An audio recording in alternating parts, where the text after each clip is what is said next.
Let's take a look at a spring mass example problem here. So here what we can see, we have a spring mass system that is excited by a harmonic force. This is a little bit different than we've seen before. We're going to be dealing with a harmonic force in this case here. Now we have seen in our lecture slides as well as in some of the reading from the textbook, it's introduced this before in the key equations for this. We can reference back to those equations in order to solve this problem. Now with this, they want us to determine an equation of motion. So again, this is something we've seen in some of the lecture slides and some of the key equations within the textbook. So what they give us here, we can see down on the right, here's our mass, here's our spring over here. We have some position based off its initial starting position at u of t, and we have some external load p of t here moving in the positive x direction. Now they give us this u of t, displacement with respect to time equation here. We have u naught divided by 1 minus r squared times the cosine of our omega t plus a1 cosine omega sub n t plus a2 times the sine of omega sub n t. Now they tell us that our mass is equal to 4.5 kilograms. Our spring constant K is given by 3.5 newtons per millimeter. And our external load initially is at 100 newtons. And our omega term here is 18 radians per second.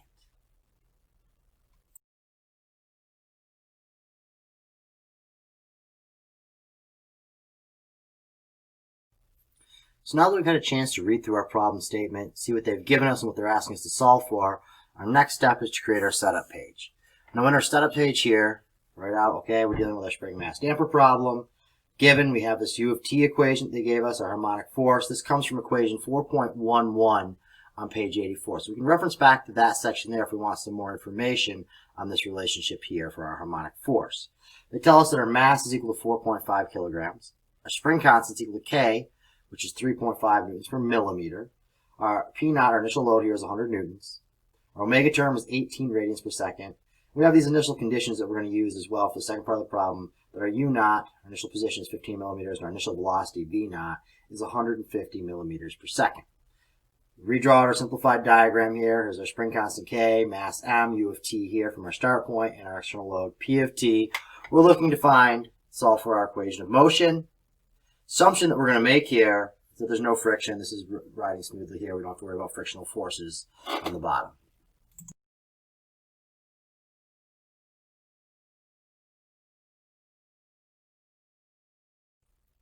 So now that we have our setup page completed, all of our givens, initial diagram, and we're looking to solve for and any assumptions, our next step is to start our solution. When we start our solution, we want to think of a governing equation to use here. In this case here, we know we're going to need our omega sub n. We want to relate that back to our k and m that are given terms there. So we start with our natural frequency equation. So omega sub n, our natural frequency, is equal to the square root of k over m, where k is our spring constant and m is our mass. We're given these values. We can reference back to our setup page to get these. M is equal to 4.5 kilograms, and K is equal to 3.5 newtons per millimeter. So pay attention here. Are we in newtons per millimeter or everything else in meters? So we want to convert this to 3,500 newtons per meter. So make sure we do that. That's something we could have done on our first setup page as well, so we don't have to worry about remembering that as we're plugging in. So when we plug in to our natural frequency equation, omega sub n is equal to the square root of K over m, where K is now 3,500 newtons per meter, and our m is 4.5 kilograms. Do out this here. This ends up with a value for our omega sub n of 27.89 in radians per second. So again, pay attention to our units there. From this here, we also need our r. So we looked at our governing equation for u of t, and we saw there was an r in there. And r comes from our frequency ratio.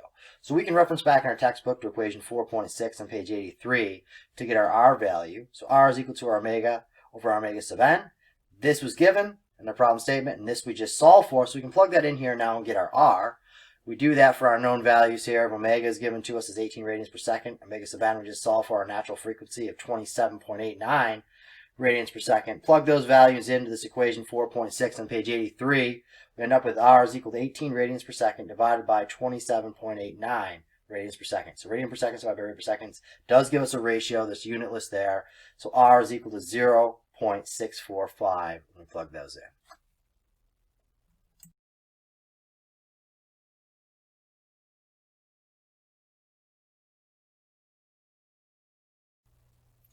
So now the next thing we want to do is solve for our static displacement.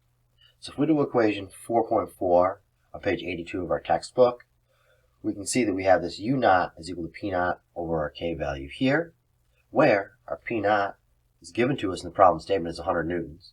And our K, our spring constant, given to us is 3.5 newtons per millimeter. Pay attention to that there. This is millimeters. Everything else we've been dealing with so far has been in newtons and meters. We want to convert that. When we do, that's 3,500 newtons per meter. So we can say 100 newtons divided by 3,500 newtons per meter will give us a U naught is equal to 28.6. If we convert back to millimeters, this is our units here. So this is something to pay attention to. Do we want to be in meters? Do we want to be in millimeters? Do we need to convert back and forth between the two? And if we need it for different units for different parts of the problem, make sure we clearly label exactly what we're doing for our units. So the next part of our solution is the amplitude of force response. So this comes from equation 4.5 on page 83 of our textbook. So the governing equation here is U naught over 1 minus R squared. So with this here, we know our U naught, we just solved for that above, is 28.6 millimeters, and our R value is 0.645. So we can take these values, plug into this equation 4.5 here, we end up with, when we do that, 0.286 meters. So this is if we convert from millimeters back to meters. So again, this is where we need to pay attention to what our units are, what we want to stick with, over 1 minus our R squared, where R is given to us, as we solved for, was 0.645 squared. We do this out here. If our units are millimeters here, we have 48.9 millimeters. So with all this information, we can now go back to the governing equation that we had for harmonic force and start plugging in there.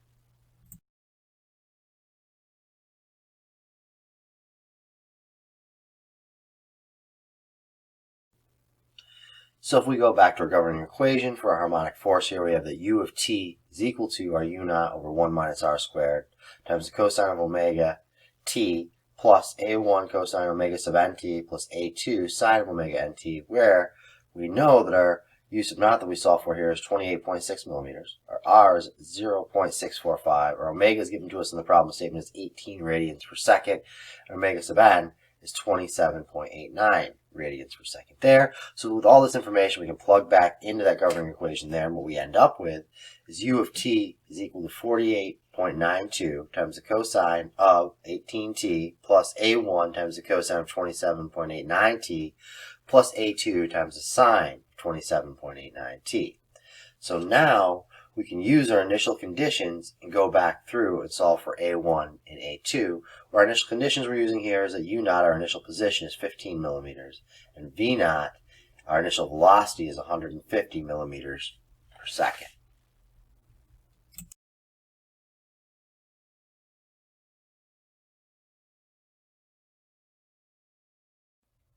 So with those initial conditions, we can go back to our governing equation for harmonic force there.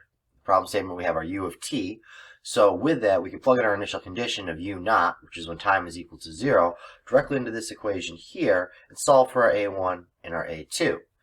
Now we also have the initial condition of V naught equals 0, where V would be the first time derivative of our U of t function to get V. So our V naught would be U dot of time equal to 0, and we can plug into that as well. So that'll give us two expressions, two unknowns, our A1 and our A2. So we should be able to plug in for both of these and solve for A1 and A2.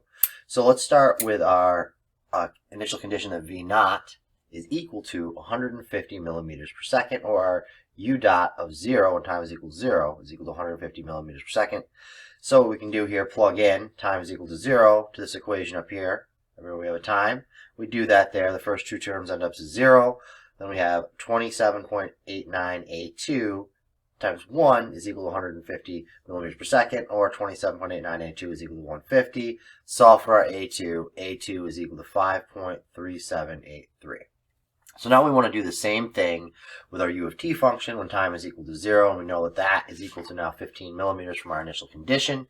Plug that in. U of time equals 0 is equal to 48.92 times 1 plus A1 plus the other term goes to 0 there is equal to 15 millimeters. So 48.92 plus A1 is equal to 15. Solve for A1. A1 is then going to be equal to negative 33.92.